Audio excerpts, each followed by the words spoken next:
Good morning, afternoon, or evening, everyone, depending on which time zone you're in. We have people from all around the world coming today, which is really exciting. That's one of the opportunities that having the online event has brought us. Thank you so much for coming to today's talk on biomimicry, Design for People and Planet with Michelle Graves from the Biomimicry Institute. We are so thrilled that this is able to happen and that we're able to come together today. A quick introduction to our team, to those who are new to Build It Green or may not be familiar. So Build It Green is a graduate student club focused on sustainability in the built environment. We're aimed to open conversations and build community around innovative, unexpected, and fascinating ideas. We hope to foster conversations on new ways for people to engage in sustainability and environmental work, no matter their background or skill set.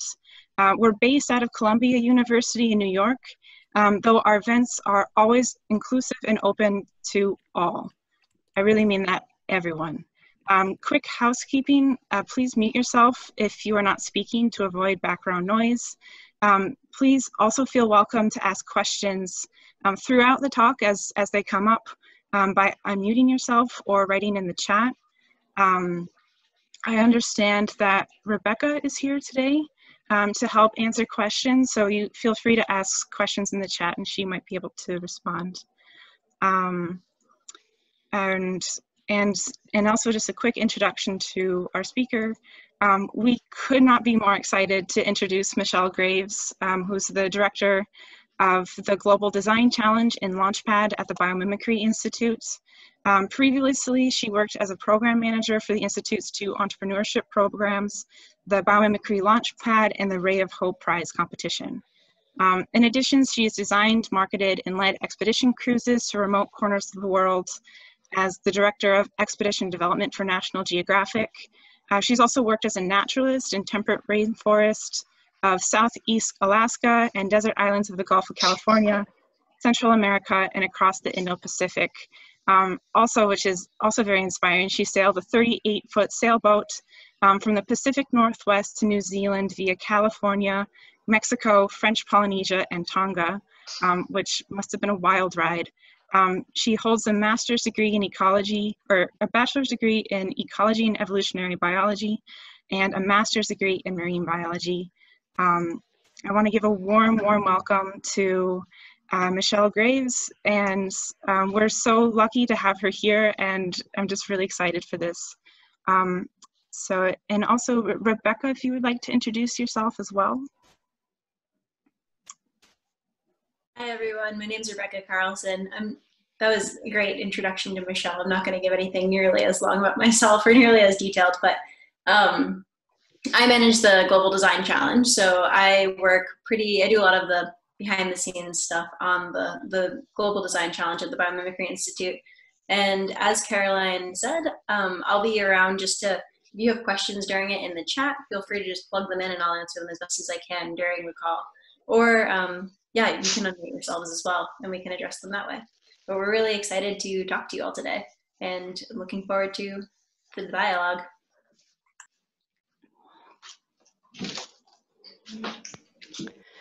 Yeah, I'll just jump right in. Carolyn, that was such a lovely welcome and introduction.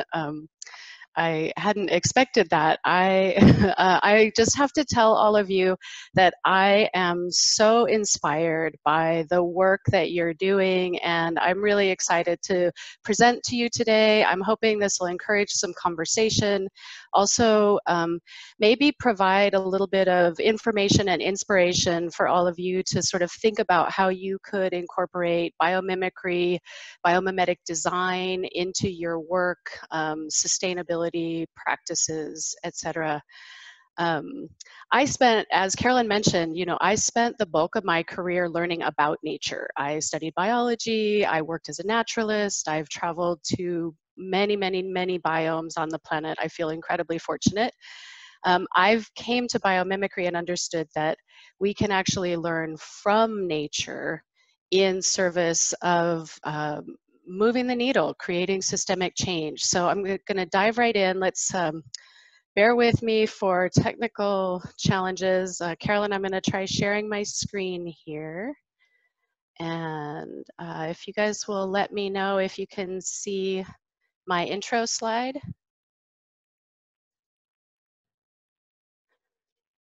Yes, I can see it. I think others can as well. Speak up if you can, please. Yeah. Okay. Yeah. Yes. All right, sounds like we're good. All right, great. Okay, again, and as Rebecca mentioned, and Carolyn as well, you know, if you've got questions that you want to verbalize during the talk, please don't hesitate to interrupt. Jump right in. I'll try my best to answer them, and then we'll leave some time at the end for Q&A as well. So my goal with this talk is to sort of just introduce you to biomimicry's design methodology and our sustainability mindset. I want to share some case studies with you. So some of the innovative design ideas that have been submitted to our design challenges, and then also to some businesses that competed in our Ray of Hope Prize competition this year. I want to show you how biomimicry is being used to solve some big sustainability challenges. So first off, our work here at the Biomimicry Institute is essentially based on two things. We recognize the scope of environmental and social problems that we are facing globally, but we know that there is a wealth of blueprints for how to fix those problems. Like, we know that trees, for instance, capture and move water significant vertical distances without any pumps, no electricity used. We know that many species of butterflies derive their brilliant colors from the way light interacts with their surface structure of their wings. There are no pigments or dyes used there. So these examples and many others we take as design lessons. We see that everything we really need already has a biological blueprint showing us that it can be done in a way that doesn't cause harm to humans, to other inhabitants of the planet, or to the planet itself. So that's biomimicry. It's nature-inspired design that results in real sustainability and fairness for all. We see this as a powerful tool for innovation and for a whole new lens on imagining what's even possible. So biomimicry is the practice of learning from and mimicking these strategies found in nature to solve our human design challenges. When we talk about biomimicry, people sometimes think it's just about copying or mimicking the shapes or patterns that are found in nature, or that it's simply being inspired by nature or loving nature. But the practice of biomimicry, and it is a design practice, actually consists of three essential and interconnected elements. These are applied together to create sustainable products, businesses, and systems. The first element is emulate, and simply that's the mimicking nature. It's the most familiar element. It represents the act of biomimicry. Innovation by learning from nature, copying proven functions and strategies. And so this is, I think, fairly well understood. The ethos of biomimicry is the intention and the underlying ethics of the practice. So really any innovation can copy nature, whether or not it's sustainable. But the ethos of biomimicry encourages designers to emulate the deeper sustainability principles found within the natural world. You ask yourself, is it safe? Is my design safe? Is it more sustainable than the alternatives? And it's this explicit commitment to creating designs that are well adapted to planetary systems that sets biomimicry apart. And finally, reconnect. The reconnect element is the effect of biomimicry. Biomimetic design encourages interdisciplinary teams, and by looking to nature for inspiration, the practice of biomimicry can lead to deeper connection with other people, to a deeper connection to and appreciation of nature. And so that personal connection to nature can actually inform your work. And we encourage designers to ask, how could my design, directly or indirectly, help other people connect more fully to nature, help me connect more fully to the natural world? So I want to show you a few examples of folks who've gone through our programs. They're now startups and businesses that are actually out in the world affecting change. And so the idea here is that I want to show you how biomimicry is already being used to build successful businesses, solve some big sustainability challenges. First off, a startup out of Brazil called Nucleario. In some parts of the world, many of you probably know this, millions of dollars are spent on reforestation, but it often doesn't work as well as we hope. Tree planting can be difficult in remote areas. The young saplings face all kinds of challenges, and typically no more than half the trees planted survive their first year. So the founders of this startup, two brothers, the Ruttman brothers, they were inspired by plants called bromeliads. Many of you may be familiar with them. They're epiphytic plants that grow in rainforests. And they created a unique planting device that actually facilitates large-scale restoration of forests by addressing almost all of the challenges that those little trees face. The device holds water, it keeps the ants away, it provides a little weed-free zone so the tree can start growing. And we see this as a great example of biomimicry. A designer finds inspiration in nature in an effort to solve a real-world problem. Another startup that came through our program is EcoSTP. They noted that, according to the UN, about 80% of the world's wastewater is discharged into the environment without any treatment. They're based in Bangalore, India, and they created a sort of a DIY sewage treatment plant that can be installed next to apartment buildings, etc. They were inspired by the 4 chambers of a cow's stomach, so that multi-phase digestion process that happens in bovine gut. And they used that to make a pretty low-tech but very creative sewage treatment plant. It uses no motors and much less water. And then there is a company called Change Water Labs. They have developed a really innovative toilet technology that was sparked by their founder's work at NASA. She was helping NASA look for water treatment options for the International Space Station, and she realized that in nature, water is often moved as molecules. And so she flipped the thought on its head, and instead of looking at how to filter things, bad things, out of the water, she looked at how to liberate the water and move that water as molecules. So she mimicked the process of transpiration that plants employ. So these low-cost portable toilets, it's a simple membrane bag that evaporates 95% of the volume of sewage as pure molecular water without using any type of energy.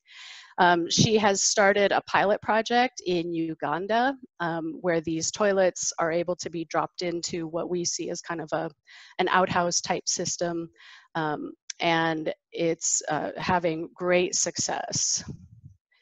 And then I've heard from Carolyn that you guys already had an engineer from this Israeli company, eConcrete, give you a presentation already, so I won't spend a lot of time on their solution. But I did want to point out that they were Global Design Challenge finalists in 2018, and they recently were announced as the winners of our Ray of Hope Prize this year in 2020. So as folks who work in the built environment, I'm guessing that most of you are aware of the environmental and climate impacts of traditional concrete. So in response to this, the founders of eConcrete, who are marine biologists themselves, created a high performance and environmentally sensitive concrete admix that they then mold into structures that mimic the form of habitats in nature. And so they have found that they can use this proprietary admix in urban infrastructure, coastal infrastructure, and then put in these units that they call their armor blocks or their tide pool their tide pool armor, and improve the habitat for marine organisms to reestablish in these what otherwise are very gray sort of dead zones. I want to switch gears just a little bit now and kind of talk about the biomimicry design process. And again, since you all work in the built environment, I'm guessing most of you have way more design experience than I do as a biologist. So I'll keep this really basic, but the biomimicry design process is sort of thought of in two ways. One, typically the design follows one of two paths. We call them either biology to design or challenge to biology. And in biology to design that you see here, essentially the initial idea for a solution, a design, comes from deep observation of nature and a spark of curiosity about some aspect of the natural world. This isn't the typical design path that we see makers follow. But I will say that the startups that entered this year's Ray of Hope Prize for us, many of them came out of deep biological or scientific research, which was something that we found very interesting. So many of them did follow this biology to design process. The more common path is a challenge to biology, right? So innovators identify a human problem to be solved, and then they ask how nature has already solved that problem.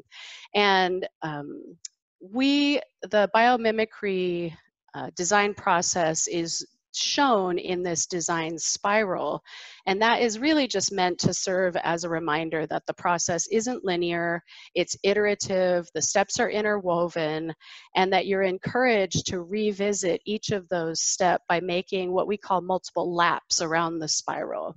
As with all design processes, you evaluate against your design brief, your lessons learned, and then start again, iterating and improving your design.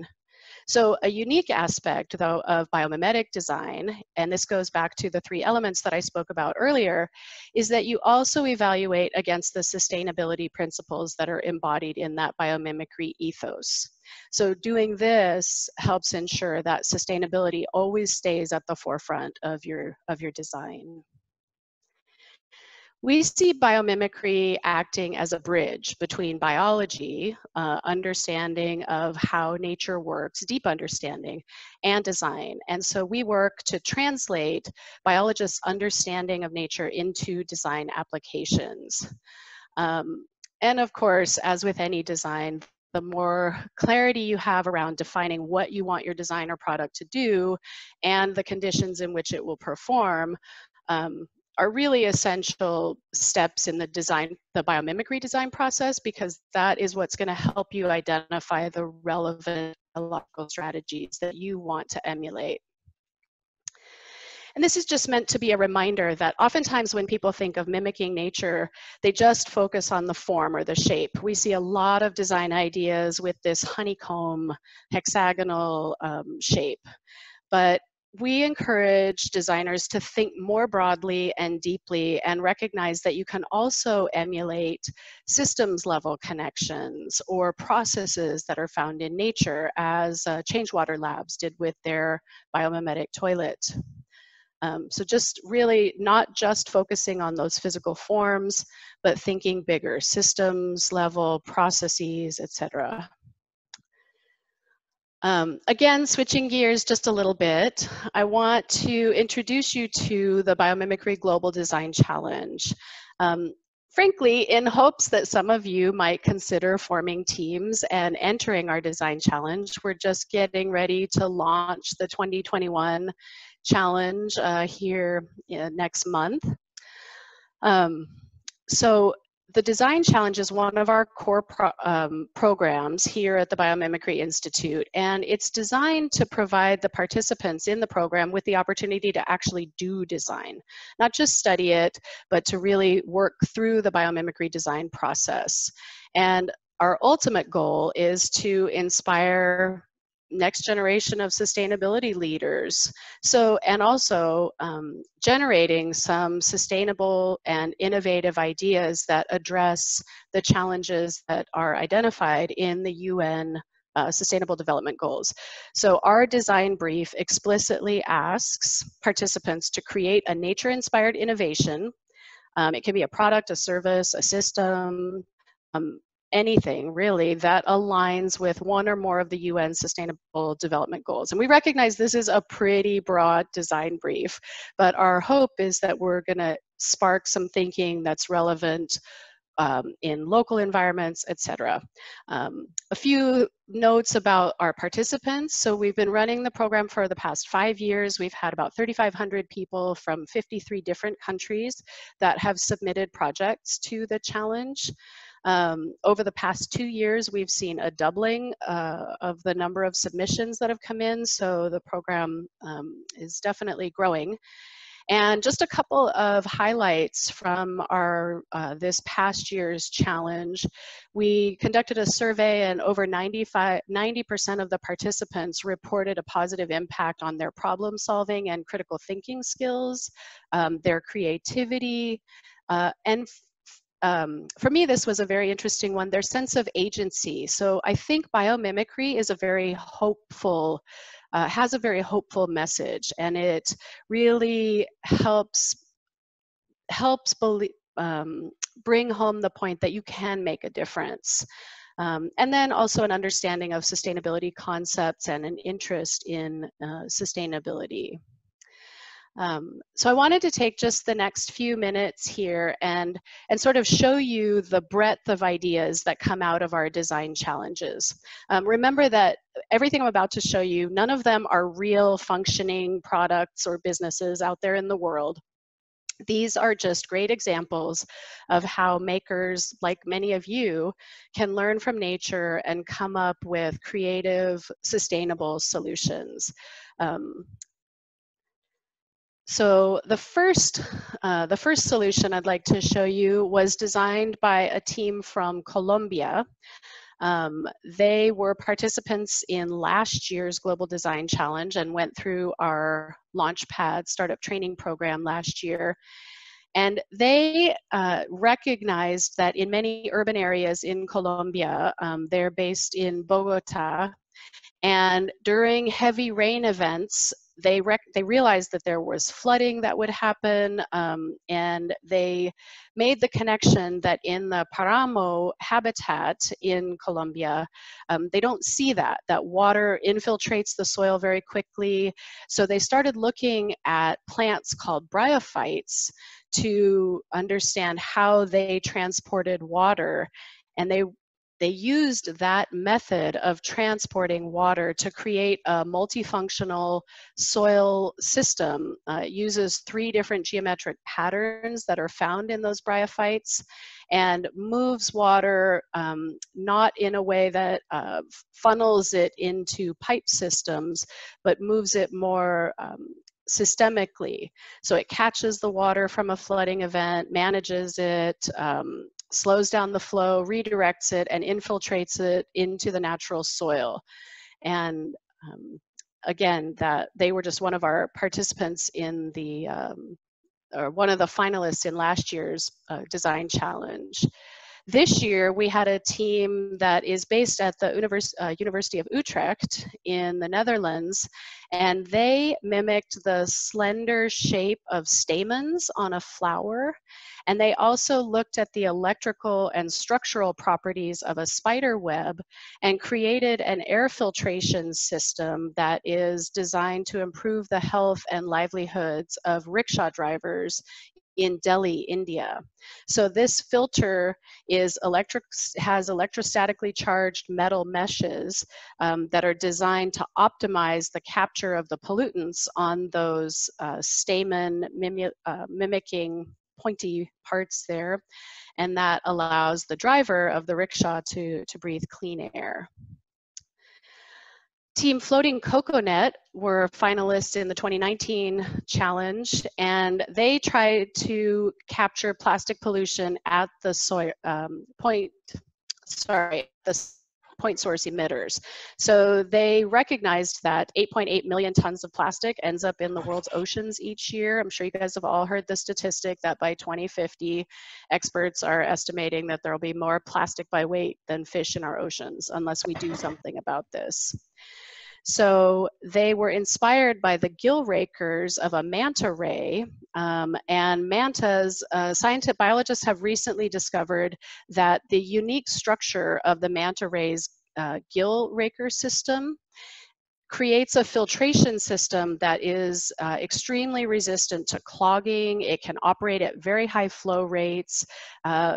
It's termed ricochet separation. And from this inspiration, they created a solution that can collect and direct free-flowing plastic pieces to where these can then be harvested. And the next one that I want to show you, I found very interesting because this was a participant in this year's design challenge, the 2020 design challenge. They looked to that same organism, that same filtration system, and designed a completely, applied it in a completely different way. So that ricochet separation they employed to create an air filter. And this is a team out of Taiwan. In Taiwan, they deal with a very high incidence of particulate matter, PM 2.5 pollution. And so they created an air filter that can be installed in vehicles using that same ricochet separation. Team InstaBuff out of Syracuse, New York, participants in the 2019 design challenge. Look to nature to create these vegetated buffer strips that they wanted to employ to help prevent toxic algae blooms in the Finger Lakes region. That was a problem that they were aware of. It's caused by nutrient runoff. So they were inspired by the giant lobelia plant and its water collecting abilities, ocean salps, which are filter feeders, and the way Douglas fir logs fall in the forest and slow down water flow and capture sediment. And they took all three of those inspirations and created this very unique mat that can be rolled out in buffer zones to try and capture that nutrient runoff and reduce the incidence of these harmful algal blooms. The next two I'm just putting out here as an example of our youth design challenge teams because we have a program that is aimed at middle and high school students. It's aligned with next generation science standards, and it's an opportunity for students to do some project-based STEM learning. And I put here just as examples of the first place and second place teams from the 2020 Youth Design Challenge. This team actually designed a brick that they mimicked the way Texas horned lizards use capillary action to move water from anywhere on its skin into its mouth. And these bricks, as designed, could be used in place of regular bricks in the built environment.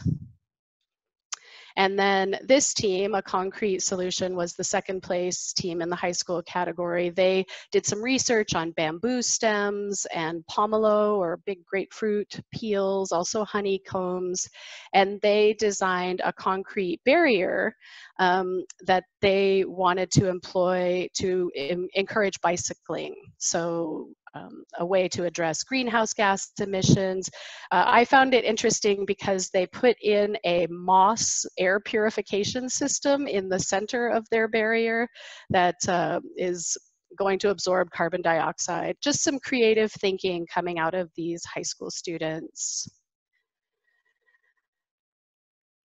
Here at the Institute, as I've said before, we think biomimicry is a pretty powerful tool for innovation. We think it provides a new perspective for what's even possible. So often in design, we look to what humans have designed previously and try to improve upon that. And biomimicry asks you to take a completely different look and go back to exploring how nature has already solved these design problems. So we want participants in our programs to learn how to look closely at the ways that nature has already solved these challenges, And frankly, our goal is that, we understand that the health of the planet is directly related to health of all people. And I gotta say, during these past months of our COVID separation from one another, we find a lot of hope in this. So we hope that we can inspire innovators to incorporate sustainability ethos of biomimicry into all of their future designs. A few notes here about how you can learn a little bit more about biomimicry and possibly enter the Global Design Challenge. You can find us at biomimicry.org. You can take a look at the Global Design Challenge from that main homepage. If you're looking for design tools, you can find our toolbox and design spiral at toolbox.biomimicry.org. And one of our key programs that I really sort of didn't even mention very much here is AskNature.org. It's a database search engine that designers can actually use to search for design solutions and see how nature has solved the problem that they're looking to solve. And finally, hopefully you can go outside and do some nature observation on your own. As I mentioned early on, one of the key components of biomimicry is that reconnect element. And we really do encourage everyone to, to connect with nature on your own, in your own lives. And so that's it from me. I'd love to take any questions if folks have them. Just a question for Carolyn here. Would it be okay for me to stop sharing my screen? Yes, of course. I can do that. There we go. Then I can see everyone's face and see the chat again. Yeah, just would love to spark some conversation, see if anyone has questions that we can answer for you. Hi, this is Hardway. I had a question. You mentioned that the biomimicry can also be inspired for service products as well. I was curious, has there ever been winners for service design products using biomimicry as the basis? Rebecca, you might have more. I do know that I've been with the Institute for 2 years. I know that a few years ago we had finalists in the Global Design Challenge that had designed a sharing app around food waste, reducing food waste. One of the finalists, actually now that I think about it, one of the finalists in this year's design challenge, My Oak Public Market, is sort of service-based. It's a combination of an app and a community building program for addressing food waste and also food distribution in the Baltimore area.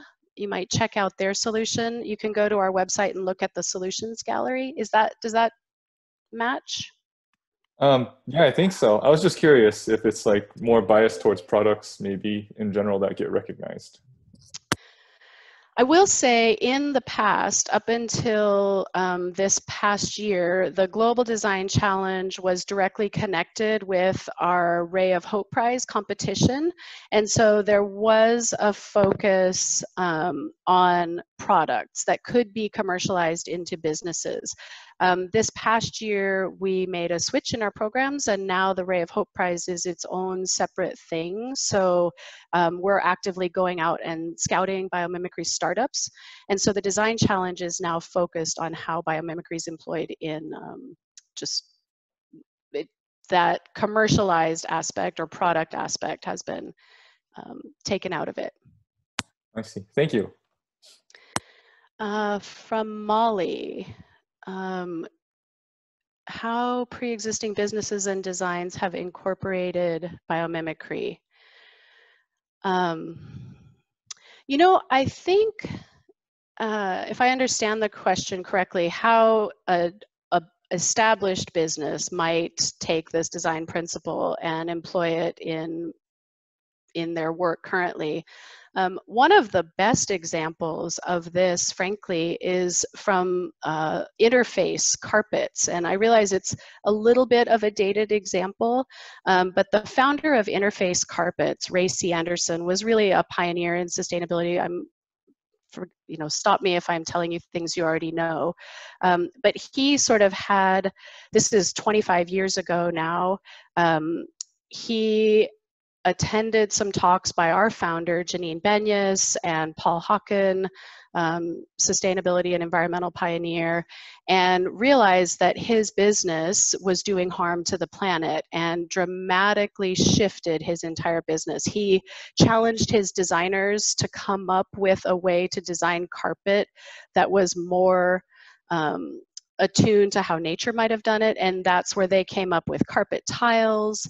So the amount of waste from the carpet production was dramatically reduced. They changed their materials that they made carpets out of, strictly using nylon 6, which is a more readily retains its integrity, if I understand correctly, even upon multiple iterations of recycling. And then has just this past year, they are now a net zero company. So he incorporated that sustainability ethos throughout the entire company. I don't know, Rebecca, do you have examples of others that are current?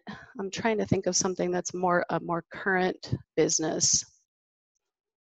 Yeah, I'll think about it. Interface was the first one that came to the top of my head too, but I'll think a little bit more and let you know if anything else pops up.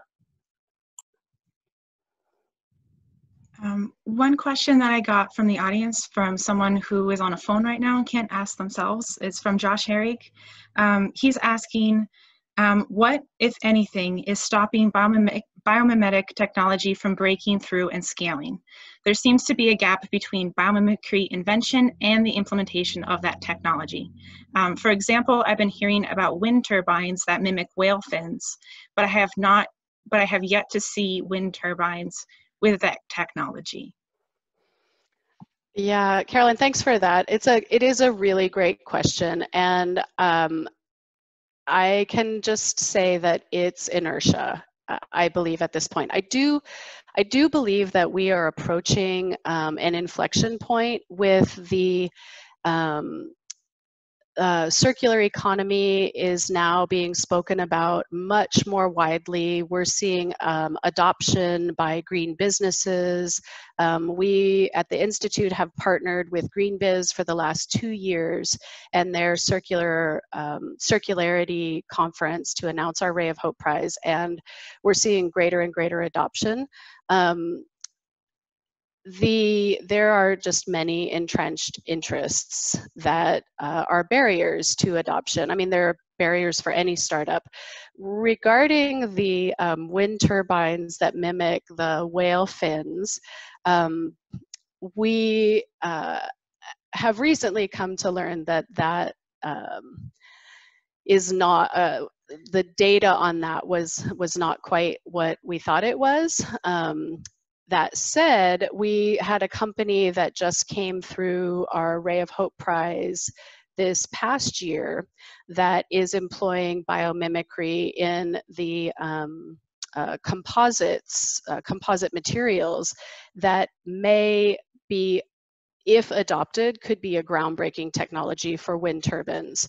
The mantis shrimp, it's a crustacean, super colorful, beautiful crustacean. There are 2 different forms of it, one that punches its prey and one that slashes its prey. But the smasher variety of mantis shrimp, biologists have actually reverse engineered their clubs because those clubs don't break. Like, they're punching clamshells and things that are much harder than they are. They don't break, they're not damaged.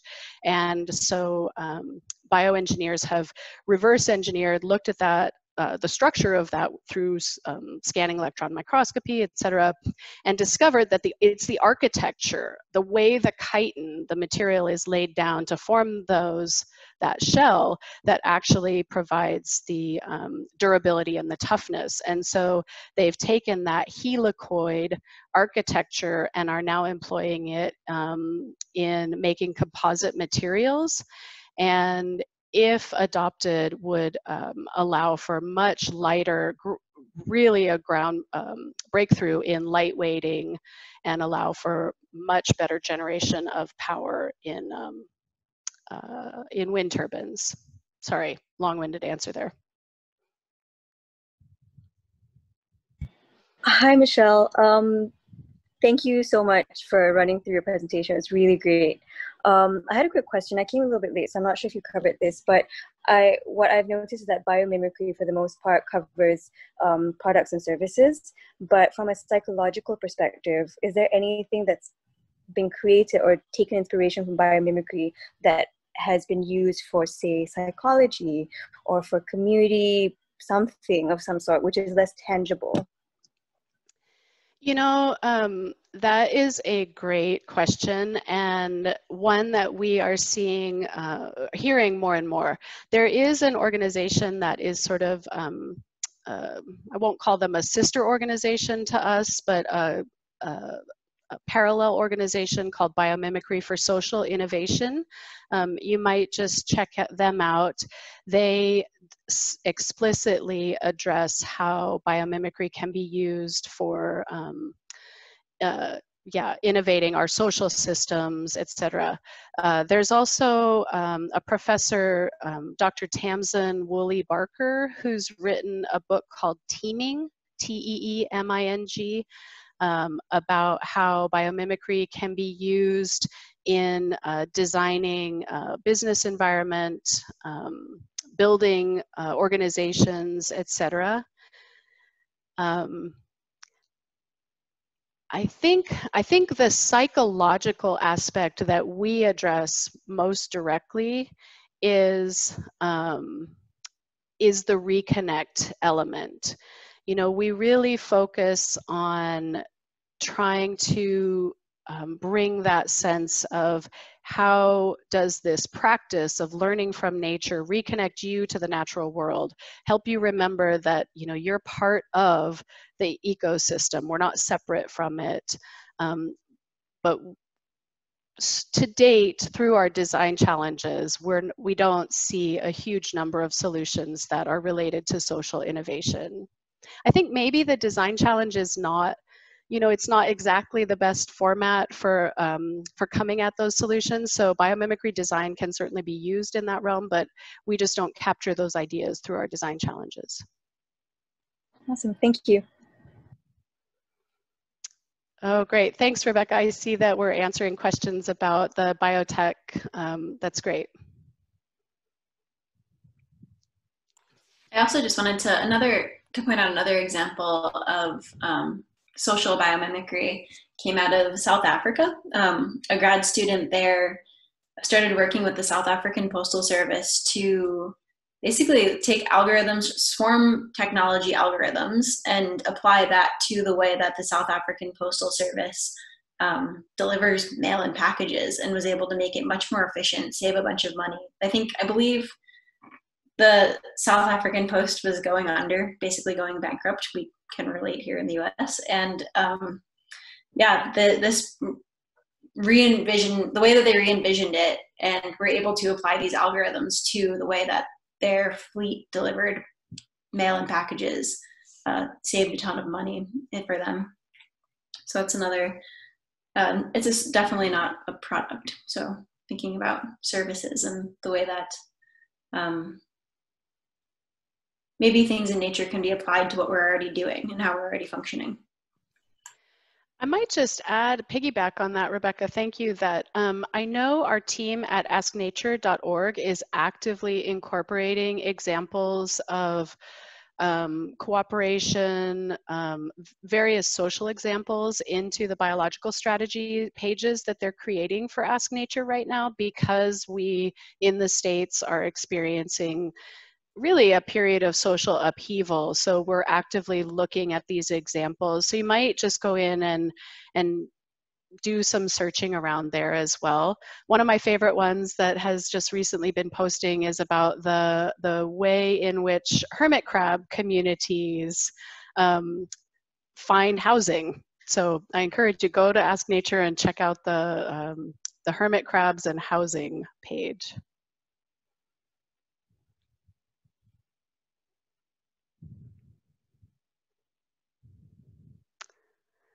Okay, I have a question for folks if there are no more questions coming in. I am curious if any of you have already employed biomimetic design, or if this is something that you could imagine yourself employing in your respective fields.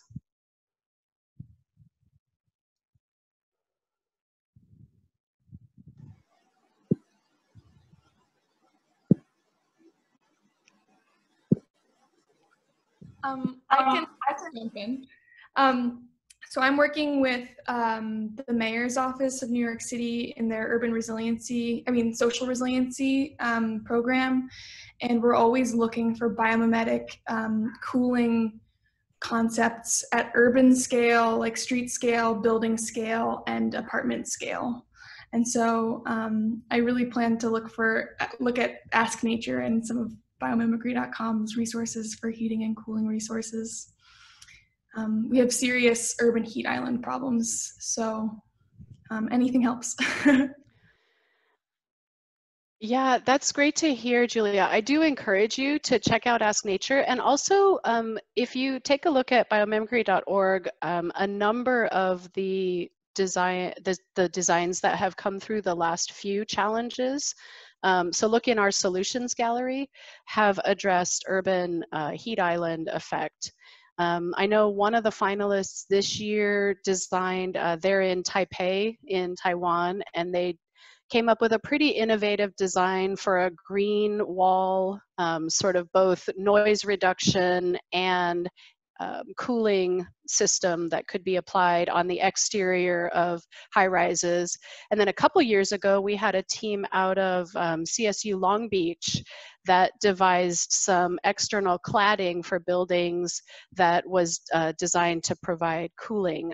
It was kind of a multi-layer, they're called phalanx insulation.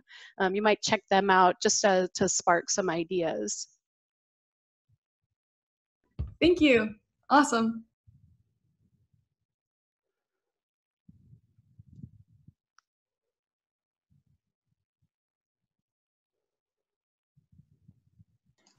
I see there's a couple questions in the chat as well.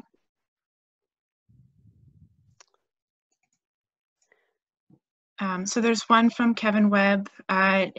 He's asking, does the Institute have a practice of outreach and engagement with indigenous cultures whose design practices are often biomimetic?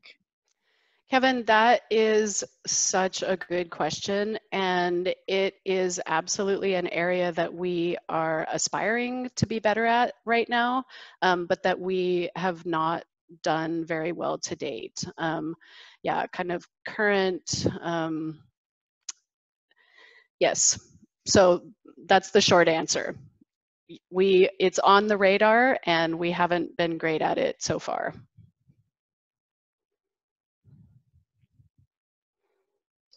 Thank you. Actually, if I can just follow up on that, just to understand what the limitations are in terms of getting that connection with the indigenous cultures, what have been the challenges that you guys have been facing?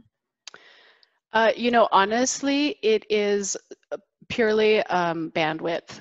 We're a fairly small organization, and we have our funding partners have largely focused on entrepreneurship and circular economy as one of our kind of main program bases, and youth education.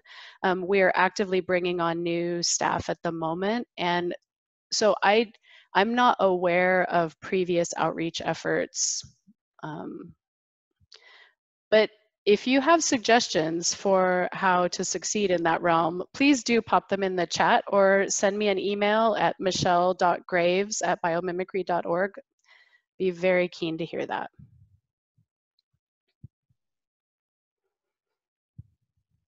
There's actually this documentary that came out recently. I can't remember what, it's called the Liesel Foundation, I believe.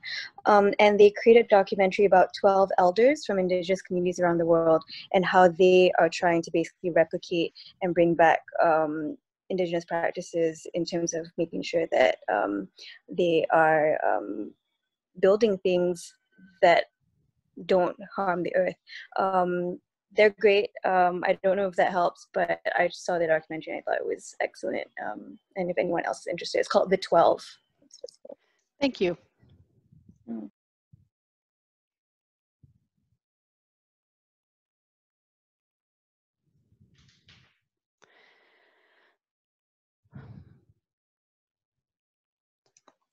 So another question that I had that also relates to one that Julian Smith just asked in the chat is, and also I hear this criticism sometimes for circular economy as well, is where it can exist in a system that can be elitist at times. And, you know, like there's a lot of work on making like maybe a biomimetic ski jacket that is $400 potentially. So it will last for a really long time and it'll have amazing performance, but is not accessible to you know, someone who can't afford that.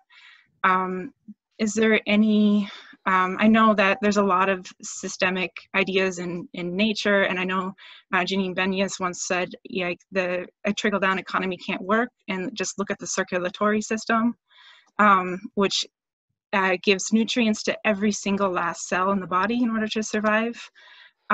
Is there anything that you'd like to add to that as far as equity in the use of biomimetic practices? Yeah, Carolyn and Julian, those are really great questions.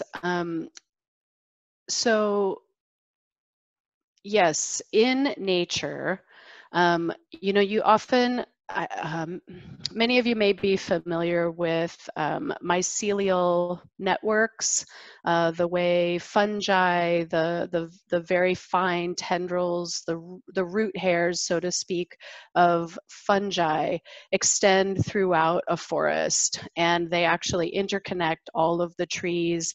Biologists are discovering that that these networks are used to actively transport nutrients to places from abundance to places of nutrient poverty. We are seeing more and more examples of this, and at the Institute, we are actively committed right now to improving the accessibility to our programs, the equity of our programs, exploring ways to get some of the wealthier schools that participate in our programs to help us fund outreach to schools that may not have access to project-based learning. This is in our youth education and our so K through 12. I don't know if, Rebecca, could you pop that Nature of Fashion report into the chat if you have? We recently published a paper called The Nature of Fashion that was done in partnership with Fibershed organization around looking at how material loops in, looking at industry and nature as separate is never going to work, because those, the way we are, even within the circular economy, the way we're operating, those material loops always leak. So going back to that idea that we always have to operate within planetary boundaries, we have to understand the carrying capacity of the land. I don't know if that answered the question very well, but I can tell you that as an organization, we are actively committing to greater equity and inclusion in all of our programs right now. Thank you so much. That makes so much sense. Yeah. Yeah, nature does it very differently. If the whole system isn't working, no, like, yeah, the individual is can't thrive if the whole system isn't thriving.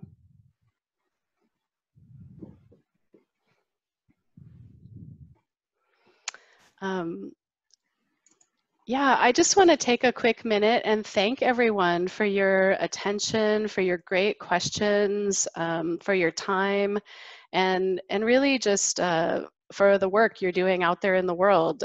As you know, sustainability professionals, just feel very inspired by the work all of you are doing, even though I don't know each of your individual projects. The fact that you're here at this talk and you're in this club speaks volumes. And thank you so much for coming today. I know it's been a lot of work to put this together, so we're just really, really thankful. I know myself personally, I'm really interested in using pigments and using structural designs like a butterfly scales. It's a structural color that the structure plays with the light in order to make colors, and that's just so fascinating. I've read a little bit about that used in like cars for paints or airplanes. It's just really, really exciting. Yeah, you should check out the runner-up in this year's Ray of Hope Prize is a startup called Cypress Materials. They're chemists that have come up with a polymer that self-assembles and then can replace all the pigments in dyes in kind of standard most paint applications to create structural color. It's it's pretty so exciting, groundbreaking. It's definitely, learning about biomimicry has helped me look at the world differently, completely, looking to nature for ideas. And I've always really loved nature, but it never really struck me before to look at it specifically for design solutions. But, you know, knowing that the world is, you know, this is under debate, but 3.8 billion years old, and that has had all of that time, like sometimes I kind of jokingly call it like 3.8 billion years of like beta testing. But I mean, it's something much larger than that too. But so it's just very, very exciting, and just really thankful that everyone could come today too. Yeah, we like to talk about evolution is prototype testing, iterative prototype testing. Yeah, thank you everyone. All right, so I think we'll wrap it up for there. If you have any questions, reach out to me. I'll put our email in the chat. We've also recorded this talk, and we're hoping to put it on our Vimeo. So we'll have it accessible there, because I know definitely I want to go back and look at some of the things that were being said today. So that's it for now.